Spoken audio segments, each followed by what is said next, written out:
Hey air fryer crew, save this recipe, Mediterranean beef meatball kebabs. Great for the conventional oven too, so everyone follow along for the recipe.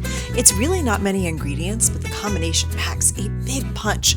Garlic and parsley are finely minced and added to lean ground beef, ideally 93% lean, along with cumin, salt and pepper, breadcrumbs, and an egg. Gently mix together until it's well combined but not overmixed. You'll also need about a tablespoon of water to soften the mixture since we're using such lean meat.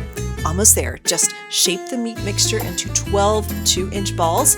These are hearty servings, and into the air fryer they go. This is such a versatile recipe that it may be worth doubling it as a meal prep option. At that point, the conventional oven may be more efficient. Either way, it's about 25 minutes of cooking. For the full experience, heat up some pita or naan and serve with tzatziki and chopped vegetables. However you serve it, you'll always remember how flavorful these Mediterranean beef meatballs are.